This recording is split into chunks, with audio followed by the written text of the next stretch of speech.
Good afternoon, everyone, and welcome to D.I.V.E, Diversity, Including Various Ethnicities. I am Iris Owens, your host, and on the line with me is my beautiful co-host. Hey, Jessica, how are you? I am doing good. How are you ladies doing? I'm doing wonderful. We have an amazing guest today. And so, guys, I want you to sit back, hold on to your seats because you're going to get so much knowledge today. So we're excited to introduce Miss Nadia Perry. Nadia Rochelle, as she's showing on the screen, but Nadia Perry is how we are introducing her today. And so welcome, Nadia, so much. We are so excited to have you. Thank you, beautiful queens, for having me here. It is a pleasure and an honor to be in this experience with you guys. Thank you. Well, thank you for coming. Thank you for coming. I just want to give our audience a little background knowledge about Miss Nadia. First and foremost, I'm just so grateful for you to be here to bless our podcast today. I have known you for over 22 plus years. I met Nadia at the College of Charleston. Hey. Yay. We're students there at the College of Charleston, and Nadia may be small in stature, but Nadia is a huge personality. Yes. And she is also not only a trained vocalist, a trained actress, but she's now also an author. Yes. I'm gonna have to get the Chronicles from my book. I love the title. She is also an author, and the title of her book is The Chronicles of Nadia, an inspirational guide to truth, vitality, and spirituality. Nadia, my first question to you, just to jump in, where did the title come from? Of course, I'm thinking the movie. Narnia. Yes. What prompted you to name your book this? It really is a play on that that movie title. I thought it would give it a nice little kind of plot twist, if you will. And I, in the book, I am sort of sharing not only like tools and jewels and nuggets and so forth, but I'm really sharing it from my lens and my experience. So I was not, I didn't hold back in terms of telling you like not just only what the lesson was, but how I went through it or what my personal experience was with it. So, so it's chronicling my life in some ways, so say the lesson is about self-love or about truth, I'm also telling you how I came to that, what my experience was with coming to how to trust others, with myself, or my journey through self-love. So I thought, I'm chronicling little pieces of my life and my own life lessons. So this is the Chronicles of Nadia. I loved how you have each, I'm going to say chapter, but it's really lessons. Each chapter / lesson, at the end, it has questions for the reader to now ask themselves. So now they went from reading your lesson, what you went through and how you came out triumphant. Then the questions are then turned to the reader. Now ask yourself this: how did you feel during this time? So it causes us as the reader, it causes us to now dive into ourselves. Because here I'm thinking, I'm just about to read this book and I'm about to hear about the Chronicles of Nadia. But I'm now writing about my own chronicles of Jessica. Absolutely. I love that. Inspiration. I was like, only Nadia would do something like this. Like I was reading it and like, this is her. Because you will take the life lessons and turn around and be like, so how did it make you feel? And I'm like, girl, this is about you. Exactly. But you get to be the writer of your own narrative. You get to take the get to, not just because, it can be inspiring to hear how someone else went through it, but we are all mirrors of each other, right?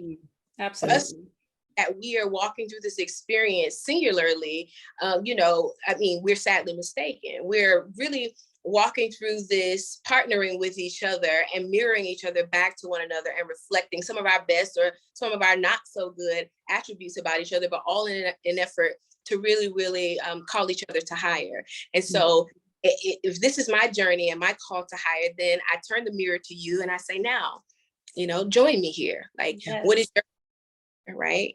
How is this you? How have you navigated some of these same experiences, or how do you see yourself navigating it? Right. Right. I love that. I love that. The next question that I have for you. Okay. Because we're going to just dive a little deeper. Because we deal with inclusion and equality, we are all women of color here. How or what has been your experience with being included or feeling equal to those who don't necessarily look or think like you? Ooh, that is loaded and a rich question. Wow. Guns are blazing. I love. Look, she did come out the gate blazing with that question. It's a remarkable question, and thank you for asking. Absolutely. I think that from almost every facet or intersection, rather, I can speak to it from being a woman, because in this society, women are still considered a minority. Black is considered a minority.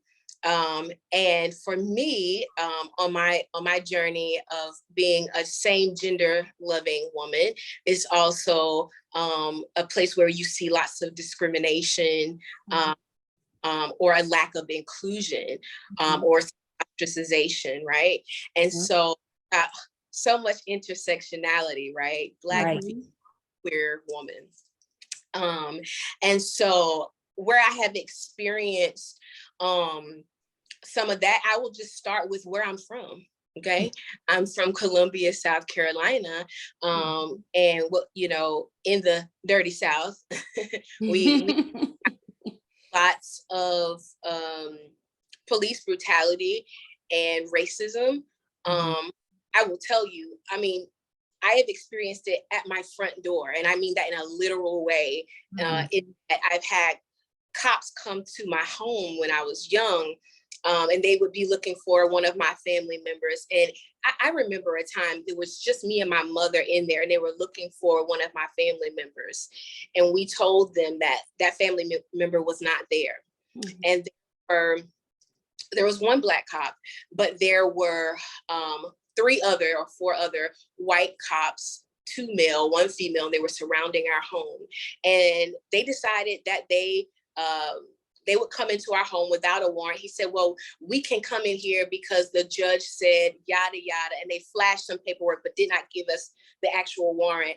And the officer sought to be confrontational with my, at that time, like 60-something-year-old mother, and I said, and my mother was enraged. And I said to her, with a lot of trepidation, "Ma, you got to relax, because it's just you and I in here." And it was just their need to intimidate us because we were women and there was no present.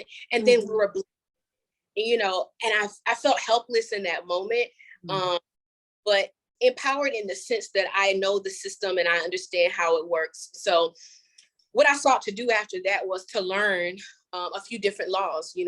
I know now that even if they come with a warrant, you don't have to open the door. I understand that they, unless they have a warrant to search the property, then they cannot come in. They can't just bring a regular warrant. And if they want to serve it, they can serve it to you underneath the door. They don't have to enter your home to allow you. So I had to educate myself a little bit more about what my rights are, as a citizen, so that I'm not, taken advantage of or made to feel helpless or hopeless in my own space. Right. In terms of inclusion, not only in that way with relationships that can be sometimes warped with the authorities or police figures, in the workspace, before I became an entrepreneur, I worked with a lot of white women and white male dominated industries. And to see a well put together, well-spoken, well-read, well-educated Black woman had some type of intimidation factor. So, you know, their oppressive way at that time, though dressed up in corporate clothing, was to remind you to stay in your place, was to keep you in your place, whether it was in pay or, you know, whether it was for me when I was living in Greenville working for a for-profit college. They found ways to try to oppress me by what I was wearing in the office. So they told me, you're overdressed for the occasion. I'm like, honey, to know me is to know, baby. It's always queen. Like, come on, Nadia, that's me. I'm like, do you know me? That look, if you say casual, I have friends that say no bling, no glitter, no gold. I said, then you don't want me to come. Right. Well, who are you inviting? Well, right. Who said you? No, that's the truth. The lady told me I was overdressed for the occasion. I was like, baby, I am the occasion. What's the occasion, huh? I'm sorry. Love it. The people came to see you. Ain't nobody come to see you, Otis. They came to see me. They came to see you. I know that's right. I know. But that's right, Nadia. What? That brings me back to, and I know you can relate, Iris, the way our parents taught us. Our parents brought us up. First of all, we knew the difference between play clothes. Yes. We knew when it was time to go and how to be presentable. Absolutely. And for whatever reason, I don't know if it's a cultural thing, I don't know if it's a new generational thing, but people don't see certain occasions or events as a reason to get dressed up anymore. I see weddings, not necessarily dressed, or, you know, those occasions, those were big occasions growing up, and you put on your good attire. Absolutely. So absolutely, I can understand what you're saying, and I can actually envision somebody saying that to you, because, ma'am, you bring it all the time, right? And they probably like, well, where is she going? But it's also now an issue because, as you stated, growing up, we were always taught when you leave your home, you are to leave your home presenting your best self. Right. I always tell people, you know, I grew up in New York. My parents are from Charleston, South Carolina. So, you know, we have all that. We have those roots, and we share that together. Right. Yeah. And so I remember when I was probably around, I don't know, somewhere between 13 and 15, my dad said to me, go get the Sunday paper. Now, first of all, I didn't want to go get the Sunday paper, but he asked me to go get the Sunday paper. I lived in the Bronx on the 20th floor. Now, going outside means I don't know who I'm going to run into outside, right? So this means I had hair then. I have to take my hair out. I have to shower. I have to get dressed.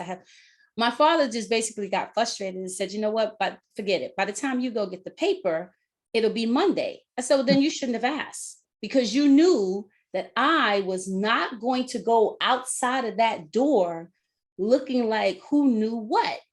Right. And nowadays it is a major frustration for me to see young men, young women come out in pajamas and slippers and bonnets. Hair and bonnets and onesies that I cannot understand it. And for them, they're like, what difference does it make? And I'm like, it makes all the difference, because the way you present yourself is the way people read you, or people how you perceive, right? That's how you're perceived. Now, even from the point of what Nadia said, when I come and I'm dressed, many times we get pushback on that because people say what they said to you. Well, it's not all that. No, you don't get to tell me what it all is. Right. Because who I am is who I'm going to show up as. And I am not going to fall back so that you are uncomfortable. And many times that's the space that we end up in sometimes, you know? When I tell you, these people took me to, the lady took me to HR because she said, and I was wearing like these very short, very, very like short or medium eyelashes at the time. I had a brush cut, and it was like a sandy brown, and I would have my pearl earrings on, pearl bracelet, pearl necklace, and a nice dress and heels. And she told me that she was going to take me to HR, that she wanted me to dial it back. You know, I needed to wear eyelashes that were closer to my actual length. She wanted me to change my hair back to the hair I had in the interview.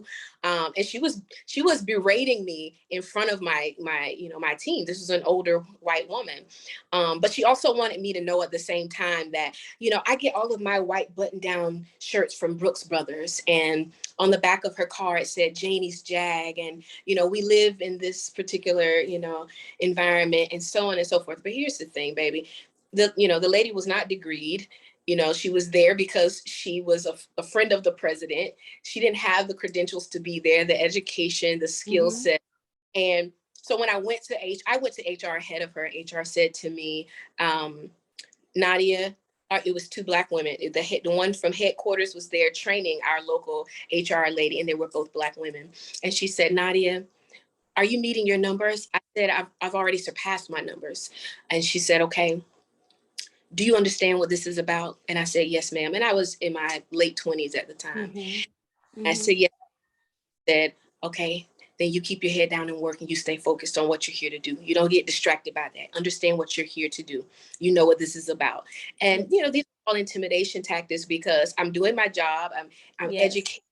I'm dressed finely, you know, and I also was not divulging my personal business, you know. And at the time I was dating a woman that I had intended to marry, and I just was not very forthcoming and forthright about my business. But to Jessica's question and the point of her question, it was because at that time I was very afraid of being discriminated against. So I don't know these people, and I am a very personable woman, but I am also a very private being. Right. Yes. It's for everybody. But I also had not built a relationship where I trusted these women, because I saw the sabotage that was taking place. So I'm going to give you one more piece of ammunition, you know, to try to destroy me, because you have some type of aversion to people who are same gender loving. And because of where I was in my religious stance, I was come to terms with that, because of how you can be ostracized in religious sectors as well, because of who you are love. And so I have hurdled over, and as Jessica said, triumphed over all of these things by, you know, doing my own self-work and doing self-discovery and uncovering and rediscovering what my God concept really is, so that I can stand in my truth unwaveringly, so without explanation, but allowing people to, you know, without explanation, but more demonstration, without explaining to who I am, but allowing them to experience me, and all the details about who I'm laying down with at night and all the other things has nothing to do. Right. Not even relevant.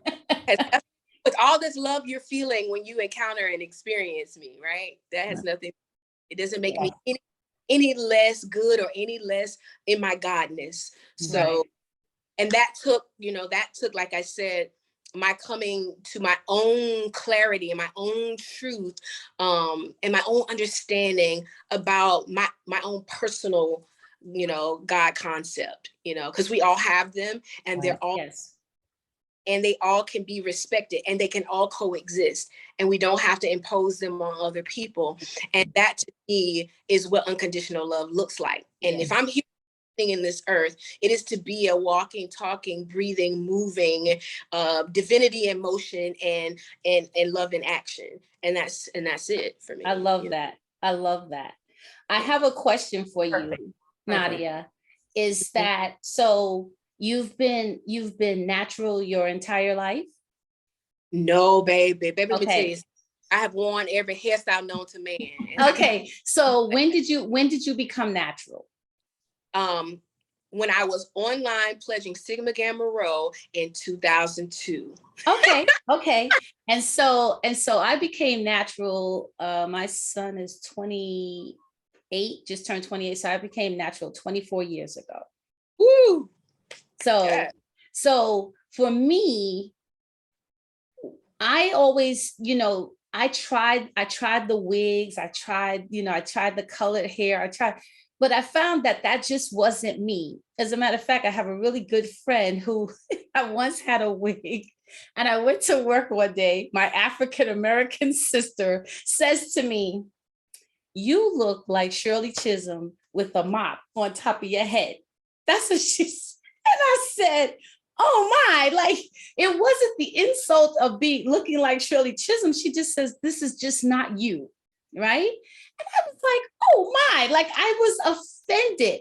But I realized that that wasn't me. I wasn't, because first of all, the wig was hot, so the whole hair thing has always been an issue for African Americans, right? Especially an African American female, because men can cut their hair off and keep it moving. Mm-hmm. When we started cutting our hair off, then it was like, oh my God. She must be going through something. Yeah, right. She must be going through something. And why would you want to wear natural hair anyway? Right. Mhm. But we forget that natural is who we are, right? Natural is who we are. And those of us who are natural doesn't mean that natural is always kinky. Sometimes natural is straight. So there's so much diversity. But when the Crown Act came into being, how did you feel about that? And what were your thoughts? Well, it was problematic for me from the gate that there needed to be a Crown Act. Okay. There was probably that people needed to be defended for, and have there be something put in place that says it's okay to be who you are for hair that grows naturally out of your scalp. Yes. Because there are no other people who are, first of all, as disenfranchised and as displaced as African people or African American people, or who have to have all of this voice created for them to say it's okay to be who you are. So that's first of all problematic for me. Second of all, I've done so much study, history, research on Black hair and African hair. And I think that not enough of us are empowered by who we really are, because we don't know enough about who we are or where we come from, or the strength and the power that's in our crown. And we don't even know that our crown is not just the hair that's here, right? But it's the energy center, right? We have in the body 7 chakras, right? And the crown is one of those. And what the crown represents spiritually is intuitiveness and your ability to connect with your divinity. And so it's not just the hair. It's an entire energy, right? Place where your visions originate, and your dreams and your desires, and so on and so forth. And where they're housed.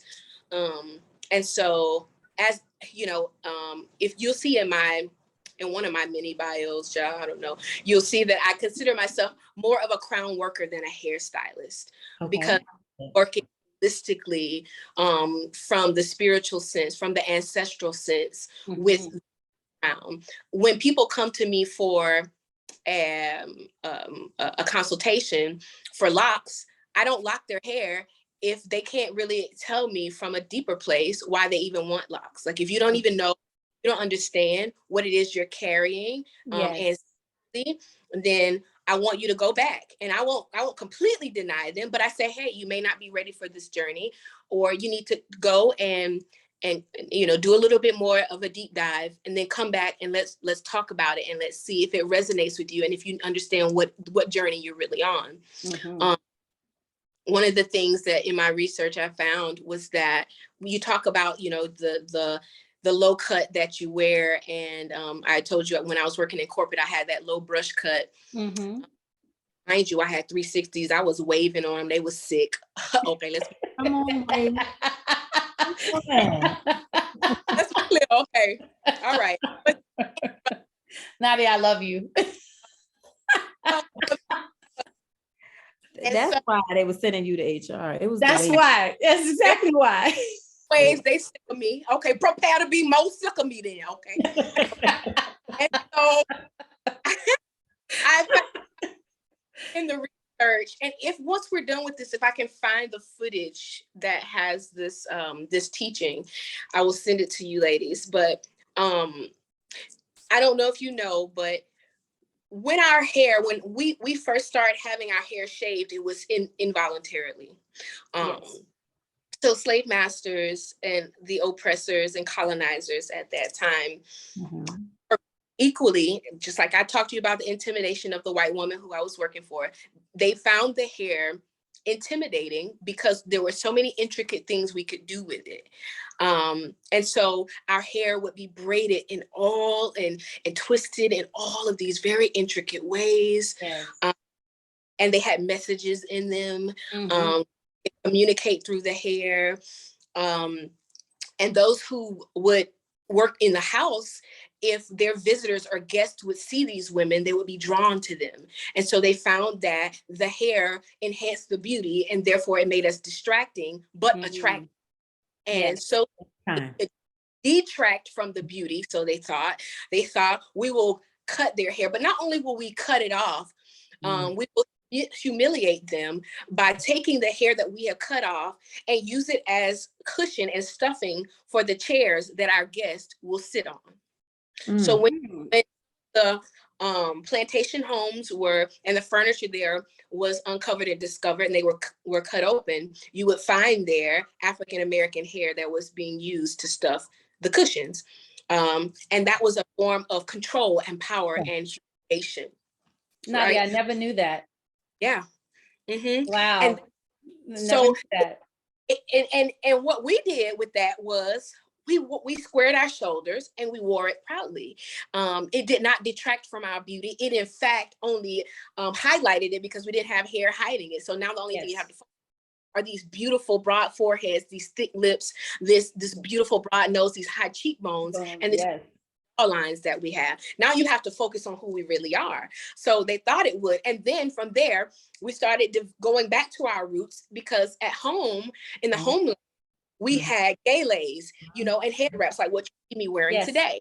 This is very indigenous to our culture, and it was a sign of royalty. And you could know what tribe you were from based on how your head wrap created. And so with whatever scraps they could find, whatever fabric and whatever additional fabric from the garb that they were draped in, they would take that and then make a head tie, which people started making fun of it, in today's society as like Aunt Jemima or Aunt Jemima, because rose and made head ties, or we made head wraps, which they also, the slave masters and oppressors, thought was not only, they thought it was fascinating but despicable, because the thing about African people is we can make something out of nothing. Absolutely. And so we were an indomitable people. Like there is nothing you could do to keep us down. And so I wear head wraps as a form of celebration, but also as a form of defiance. This is a sign of protest, because I can do with my hair whatever I want. I can tap into my ancestral power, and I can recreate and rewrite, as we talked about earlier, any narrative I want. There's not a whole lot of people who can walk around with this and know it and understand it. You're not going to see white counterparts and European counterparts wrapping hair, to signify that they understand what the crown really is and who they are. So, this is my sign of protest, but also my sign of power and my sign of regality and my sign of saying, I know who the hell I really am. I love that, Nadia. Thank you for that. But that was true education. Yes. So Sally, if you all missed that nugget, rewind. When you were watching this, I want you to rewind and get your lesson, because that was a whole lesson, right? Take notes. She's dropping gems. That's right. Definitely. I definitely understand what both of you are referring to in reference to the hair. I went through that myself. I've been locked now for 16 years. Matter of fact, I knew when I met Nadia, I didn't have locks. I was, a creamy, what, girl. So, I wore that proudly. I mean, Died, fried, and laid to the side. dyed, fried, and laid to the side. I did every color, every style, but I had a healthy head of hair. And for me, the journey started prior to me locking my hair. Of course, I went and started the journey of just kind of ridding myself of the chemicals that I was using, in my hair. And then I actually started the lock journey, similar to you, Iris, a month after finding out that I was pregnant with my first child. So for me, my lock journey has been my connection to my son and my connection to motherhood in general. Love that. So when I look at my hair is just that, it's that reminder for me, like, of my life was changing.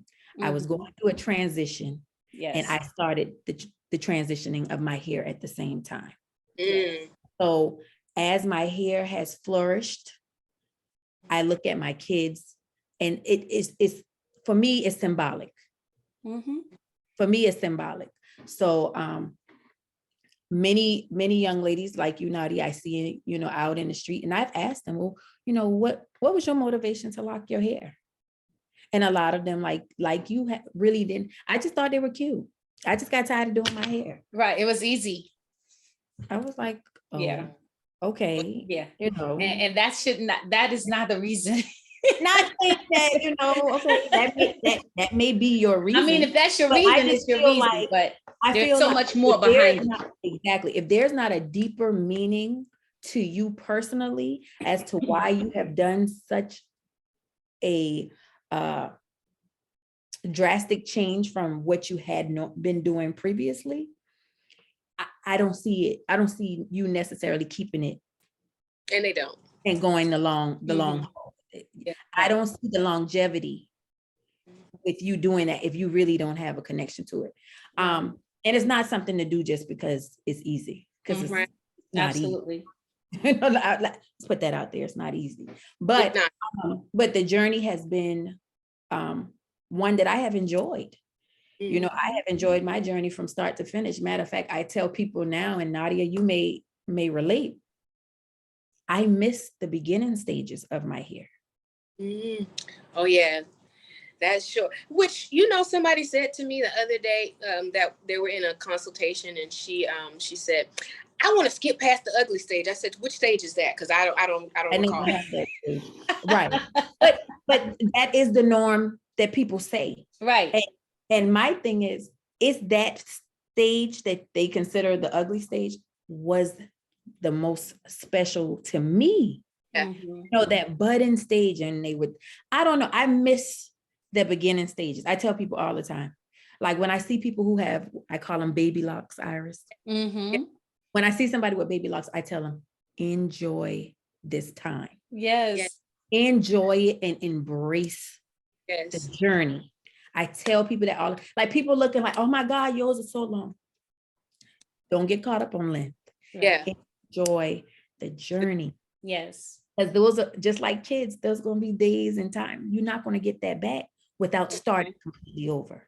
Exactly. Absolutely. Or you'll have to you have to trim the length back, or you'll have stylists who can be super creative, right? With a lot of ingenuity to try to make your locks look, shorter than they are, to give you some of the styles you could get from the beginning when your hair was short.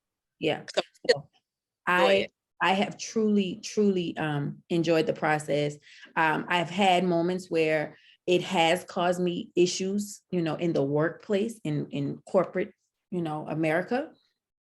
But I was fortunate enough to be able to kind of push past it and move forward and withstand. Others, they felt intimidated and they, reverted back to, other forms of hairstyles. But I was able to push forward and fight for my hair.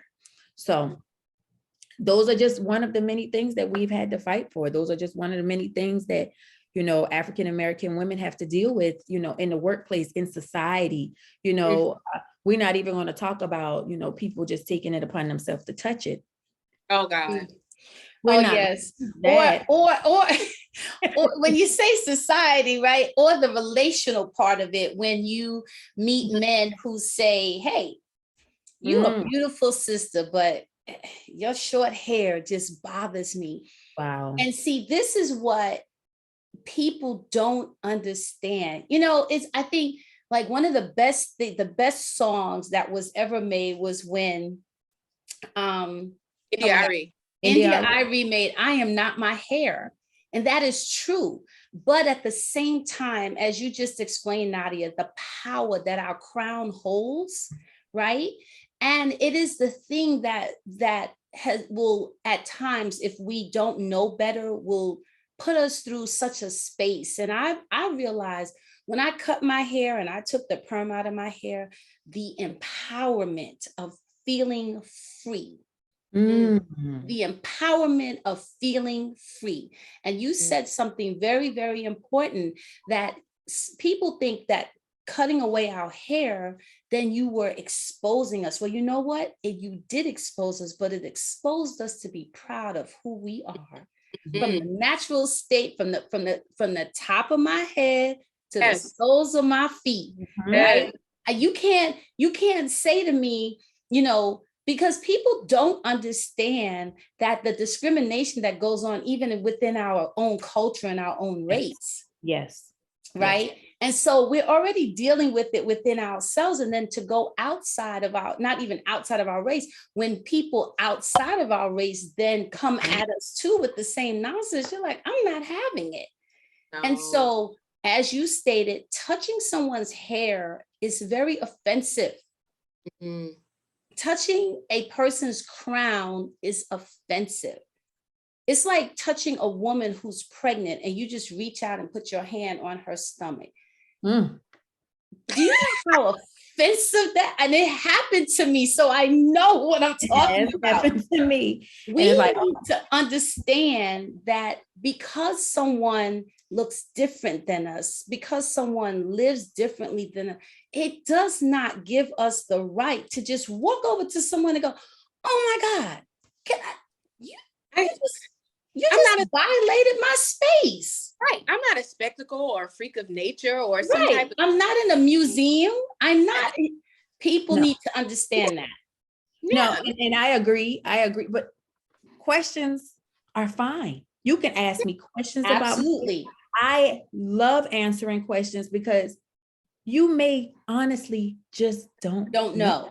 Absolutely. And I am glad to be able to educate you on the different types of hair. Like I recently had someone, I went out of town. I was on a cruise and I had someone ask me, oh my gosh, your hair is so pretty. How long did it take you to do that? And, I could have answered that question in so many different ways, but I was just like, 16 years. Right. Absolutely. Because that's the true answer. and their facial expression was like, what? But yes, what about the people that say, if you had this, and I'm sure you have, is that your hair? Oh God, yes. Oh yeah. Heard that over and over and over. And then when you say yes, and they look like, well, but that is because society has found a way to fabricate that natural.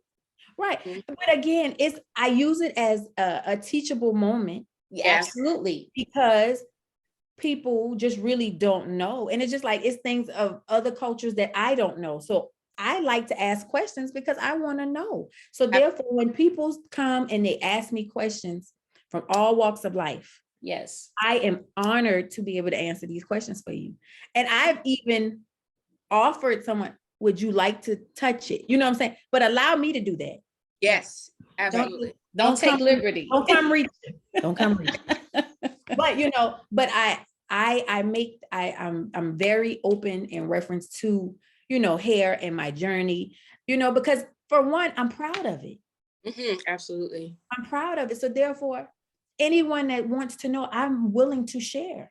Yes. I'm willing to share. And that's not just for those outside of our race or our culture, because we have those in our own culture that That's what I really mean. don't understand Right.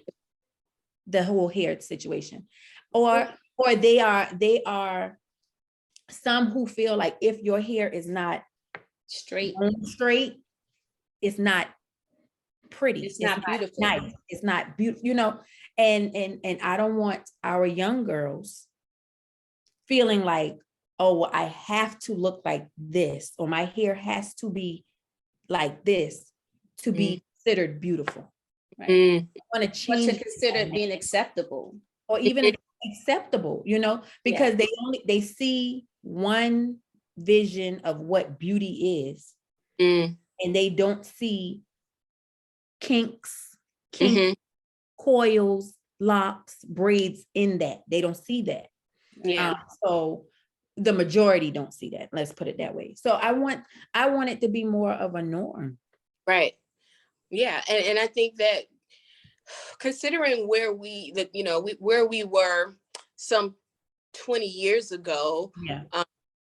You know, where it was, you were such an anomaly, you know, Right. an odd man out if you had natural hair, whereas now it's being way integrated into our everyday lives, and we are seeing a lot more representation. And it's going to, for our young people too, it's going to be also what we put in front of them, some of we offer to them in terms of imagery, so that they can see diversity, like what we're talking about, in what we like. Because we also, we're not demonizing anybody who has straight hair. No, absolutely not at all.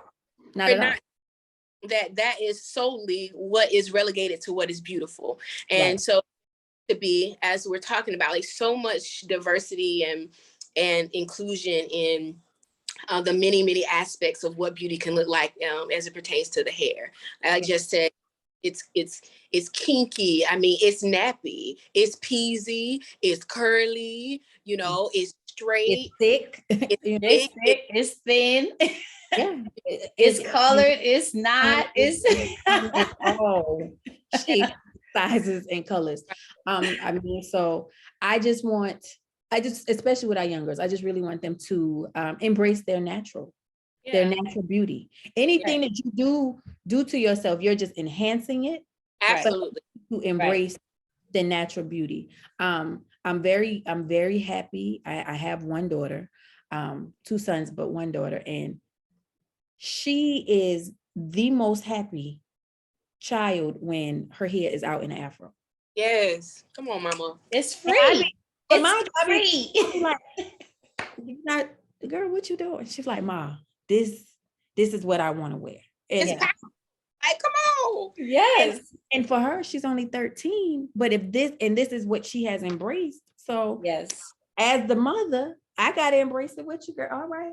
Right. That's what we doing. Okay. Right. My 19-year-old just permed her hair for the first time in her life. And not necessarily because she wanted straight hair. It was more about the fact that when she wanted to, because she has thick coil, so she could wash it, curl it, and as soon as she step out that door, it's like and so she says, I'm gonna give it a try, Mom. I'm gonna give it a try. So are you sure? So we had a whole conversation about what she was getting ready to do to her hair. And wanted her to understand what she was going to do with her hair. Go ahead, Nadia. Nadia's like, let me talk. Like, wait a minute. She's having heart palpitations over there. Hey, you baby, this thing like to make me pass out. So listen. Go, Nadia. We got to talk about, what the relaxer is and what it does, right? Yes. And some of the dangers of it. Now, aesthetically, sure, we can put it in the hair. It's a chemical that has a lye in it and has a straightening component that's going to make the hair the curl pattern more relaxed. That's why it's called a relaxer.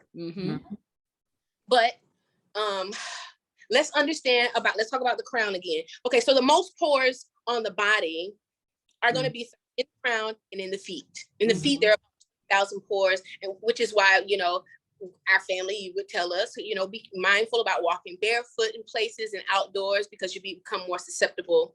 And they say cover your head when you go outside because don't go outside with your hair wet. And some of them are old wise tales, but some of it is true in terms of what you can receive into your crown through those pores, right? So with that being said, there's been some research, and I don't want her to be scared into it or anything. I just want her to be educated, and I want her to be informed, okay? So she can make informed decisions. So there's science that talks about when they had cadavers and they have bodies that they can do some experimentation on, the body of African-American female who was getting relaxers for the majority of her life.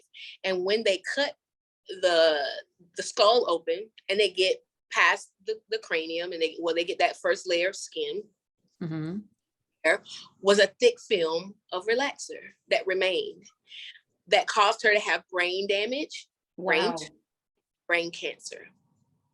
Okay. So if okay, you know how let me give you this example. You know how you can color your hair, say red, and if it's all on your scalp for a long period of time, for some people, they can go to the bathroom, and when they pee, their urine is red because it's made its way into the system and in the bloodstream. I never knew that. I didn't even know that's deep. Now you making me see, this is why I don't have color in my hair. Because I don't know what I'm doing. Now, but and there are safe ways to do that in terms of with natural hair. If you're going to put a color chemical in it, there are safe ways to do that, but there's no safe way to relax the hair, right? Over time it's going to calcify the scalp and possibly create damage for the brain. And depending, because sometimes the thicker the hair is, the longer people leave it on, so it has opportunity to secrete into the cranium and get into the brain. And so we've got to be very mindful about that, So and if you decide to bring that to her attention, maybe she'll feel safe to do her own research and see if something resonates with her. And if she can rest well with that, then we say go for it. But I'm informed. I want anybody who is relaxing, if they're watching, this podcast and they have it, hair relaxer, fine. Again, we're not demonizing you, sis. We want you. That's great. Do what it is that feels best to you, but do it well informed. Okay. So that's my tip. Power. Nadia, first of all, I could talk to you all day. Yeah, right. So could I, because I'm just like, listen, she's dropping so much knowledge right here. I'm like, listen, we get up to part 3. I could talk to you, Nadia, all day. You have been near and dear to my heart, like I said, for over 22 years. Never changed. She has never changed, Iris. She has been the same. I believe it. Day one. Like I said, small in stature, but huge personality. Yes. And I want to thank you again so much for joining us today and dropping these gems. I want to touch back to those who may have missed the beginning part of the podcast. First of all, you can pause and rewind, go back. But in the meantime, head on over to Amazon. Yes. And pick up The Chronicles of Nadia. I love it. Inspirational guide to truth, vitality, and spirituality. Trust me, you will not be disappointed. I love it. It has truly been a great read, and it has been inspiring because you have to ask yourself questions. Yeah. So I love that. Those who are in the Atlanta area and you're looking for a natural hairstylist, she can also be reached. If you are a director looking for an actress for your new play, movie, or sitcom series, yes, she is available. She is ready, and she can sing like other. One of the best sopranos I have ever heard. But that's neither here nor there. But again, Nadia, thank you so much. Thank you, for Nadia, joining us today. Is it Absolutely. okay if I give my social media handles and so? Absolutely. I And will I also actually tag wanted you everyone. to touch a bit on your Nubian accents brand so Oh that yeah. people know how to find you and know how to, get Yeah. in touch with you. Tell them where they can find you, but I will also link it Yeah. with everything. But tell them how to find you. Okay, so like Jess said, if you want the book, you can go over to Amazon.com. You just put either Nadia Rochelle or the Chronicles of Nadia in your search. It'll come right up. Okay. And I also have music out on iTunes. I have a song out called 555 Change featuring Thomas Clay. I also have a song of inclusion that is out on iTunes. And it's called No Conditions. And it features myself, Smooth Soul, as well as Felicity Noir. They are both two transgender individuals. One of them went to the College of Charleston with us. Felicity. Yeah. Three of us have a song together where we talk about love needing no conditions, and it's a song of inclusion. So you can check that out on wherever music can be streamed or downloaded. Both of those songs. So 555 Change featuring Thomas Clay, and Conditions featuring myself, Felicity Noir, and Smooth Soul. And then as far as my social media handles are, you can see my personal page on IG at The Real Nadia Rochelle. My website for booking all the things that Jess talked about. So if you want to book me for acting, for hosting, for singing, or any spiritual coaching, you can book me on NadiaRochelle.com. If you are in search of natural hair care and lock maintenance, you can find me at nubianaccents.com for booking. There's a full list of my services and prices available there, and photo gallery so you can peruse and see what I could do. You can also go over to my Instagram at Nubian Accents. And I love it because Iris has been saying this the whole time, but our slogan is let your natural beauty become you. So, that's where we will give you the best crown loving you have ever had. It's a whole experience to have. Come and see us at Nubian Accents home. We are over 5411 Memorial Drive. All right. And I love to take care of your crown. So I think that's all my things, ain't it? That's my things, right? Yeah, that's good things. The things You got a lot of good things. the things are thinging, okay? They're thinging. I love it. Thank Nadia, you. you are amazing. Thank you so much for joining us today. We will listen. There's going to be a moment that we are going to have you back for. Oh, most definitely. Most definitely. Great honor. It would be my great honor to join you, Sister Queens, again. And let's have some good chat. I would love to. Or as we can say in South Carolina, chew the fat. So call me back. I love it. Thank you all so much for joining us today. We hope that you definitely garnered. No, we don't hope. We know that you garnered some jewels, some nuggets today. So again, as Jessica said earlier, you can rewind, you can pause, you can play it back. But please just make sure you share. So thank you all so much. Have a wonderful, wonderful day.